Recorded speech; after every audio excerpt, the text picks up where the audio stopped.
do livro Pão Nosso, capítulo 105, Observação primordial. Psicografado pelo médium Chico Xavier, através do Espírito Emmanuel. 105. Observação primordial. E Jesus respondeu-lhe: o primeiro de todos os mandamentos é: ouve, ó Israel, o Senhor é nosso Deus, o Senhor é um só. Marcos 12, 29. Replicando ao escriba que o interpelou com relação ao primeiro de todos os mandamentos, Jesus precede o artigo inicial do Decálogo de observação original que merece destacada.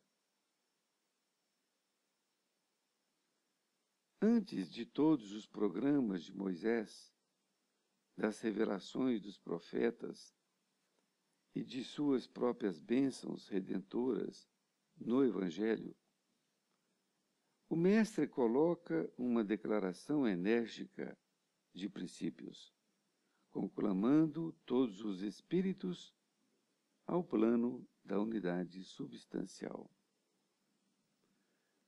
Alicerçando o serviço salvador que ele mesmo trazia das esferas mais altas, proclama o Cristo à humanidade.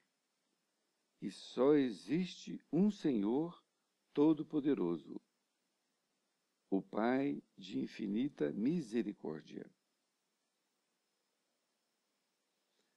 Sabia, de antemão, que muitos homens não aceitariam a verdade, que almas numerosas buscariam escapar às obrigações justas, que surgiriam retardamento, má vontade, indiferença e preguiça em torno da Boa Nova.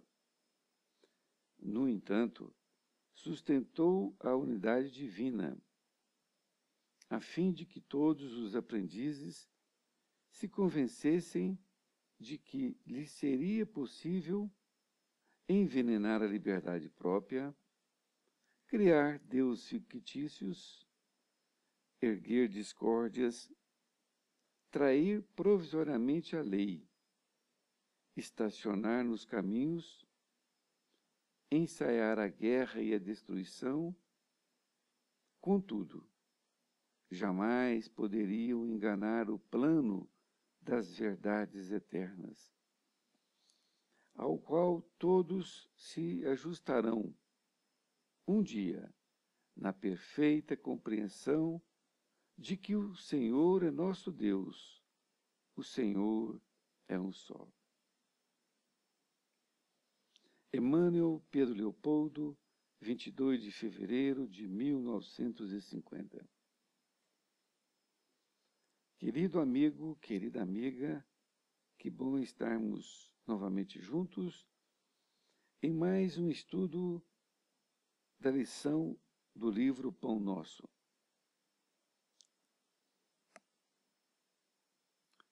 O título Observação Primordial foi colocado por Emmanuel e ele utilizou esta passagem em que Marcos anotou, quando um escriba, querendo tentar Jesus, interpelou, não é? Isto é, perguntou a Jesus qual seria o maior de todos os mandamentos. E Jesus foi enfático na sua colocação. Ouve, ó Israel, o Senhor é nosso Deus, o Senhor é um só. Ele encerra nessa passagem um conteúdo extraordinário. Porque na época, somente os judeus acreditavam em um só Deus. Os outros povos tinham diversos deuses. Mas nem por isso os judeus eram unânimes ao ver este Deus, porque a forma com que eles viam também não era uma mesma forma. Por isso existiam muitas formas de ver dentro dos próprios judeus. Então Emmanuel começa dizendo que o escriba que o interpelou, não é, a respeito do maior de todos os mandamentos, e Jesus então precede do artigo inicial do Decálogo, não é? Que é exatamente a colocação da época de Moisés. E nesta segunda parte, então Emmanuel fala, antes de todos os programas de Moisés, das revelações dos profetas, de suas próprias bênçãos redentoras do Evangelho, o mestre coloca uma declaração enérgica de princípios, conclamando todos os espíritos ao plano da unidade substancial. Isto é, ele não foi preciso voltar a Moisés, que era a educação vigente religiosa no momento, quando Jesus veio. Ele não precisou. Ele fez uma colocação em que colocava todos os espíritos numa só condição, em um só Deus. Continuando, ele diz, alicerçando o serviço salvador, que ele mesmo trazia das esferas mais altas, proclama o Cristo à humanidade que só existe um Senhor Todo-Poderoso.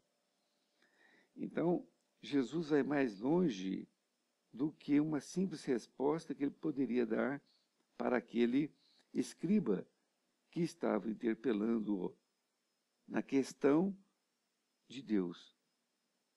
Então, Jesus foi muito mais longe, dando um exemplo, dando uma colocação que transcendia ali aquela pergunta do escriba. E interessante o que Emmanuel fala agora, porque desde a época de Jesus, quando ele veio até os dias de hoje, nós temos ainda muita confusão a respeito de Deus. Porque, embora os cristãos, de uma forma geral, possam acreditar em um único Deus, mas mesmo assim, diversos cristãos possuem uma forma diferente de ver Deus, o que o torna cada um tendo o seu próprio Deus. E, de acordo com a visão que ele tem de Deus, ele vive sua vida. Ele leva a sua vida, ele fala, ele pensa e ele obra dentro da visão que ele tem de Deus. E nesta parte aqui, Emmanuel fala assim, quer dizer, Jesus sabia de antemão que muitos homens não aceitariam a verdade, ou melhor, a verdade de que Deus era um só. Porque quando nós falamos que Deus é um só e que todos acreditam no Deus, isto leva todos os povos, todas as pessoas de uma mesma raça a serem irmãos. Vejam bem a amplitude desta colocação de Jesus, não é? Leva nós a pensarmos, olha, então se o Deus dele é o mesmo meu, então nós somos irmãos, não é? Em Cristo, em Deus, não é? Então, mas muitos homens não estavam ainda preparados para aceitar esta verdade. Almas numerosas buscariam escapar às obrigações justas, que sugeriam retardamento, má vontade, indiferença e preguiça em torno da Boa Nova. No entanto, sustentou a unidade divina, a fim de que todos os aprendizes se convencessem de que lhes seria possível envenenar a liberdade própria, criar deuses fictícios, erguer discórdias, trair provisoriamente a lei. Olha, é exatamente isso. Porque como a pessoa não quer entender ou não queria aceitar a verdade, como ele diz, de que Deus era um Deus único de todos nós, ele partiu para outro caminho. Então, ele continuou ainda envenenando a liberdade própria, criando deuses e erguendo discórdias. Nesta outra parte, ele continua dizendo, ensaiar a guerra e a destruição. Então, tudo isso o homem pode fazer. Tudo isso o homem pode fazer. Ele pode continuar todas essas eras vindouras, criando guerras, não é? Sabemos que depois da vinda de Jesus, houve uma perseguição aos cristãos, mas depois houve a incorporação, não é? Roma incorporou o catolicismo, não é? O cristianismo para a religião que preponderou. E houve aí o quê? As guerras santas. Então vejam bem, ensaiou as guerras. É exatamente o que coloca aqui. Então, aqueles cristãos, chamados cristãos, não é? Que eram perseguidos, passaram agora a ser perseguidores.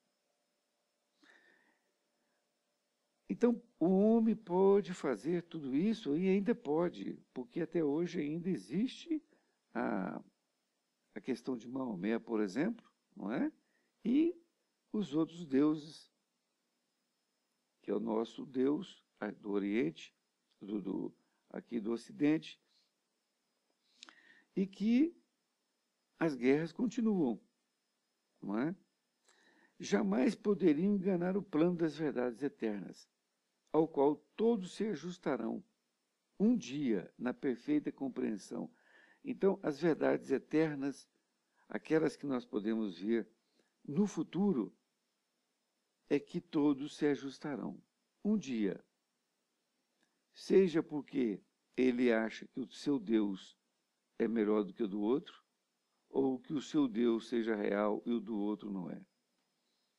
Então, todos nós estaremos nas condições de ajustarmos um dia de acordo com aquilo que nós fizemos nessa vida, aquilo que nós estamos fazendo dela.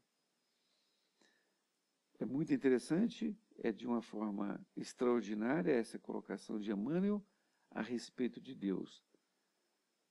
E que nós tenhamos cada vez mais uma visão mais dilatada do nosso Pai, que é um Pai amoroso, que é um Pai que não castiga, que é um Pai que está realmente querendo o nosso crescimento moral e espiritual. Que Jesus o abençoe e que estejamos juntos novamente numa nova e oportuna lição. Um grande abraço e até mais ver.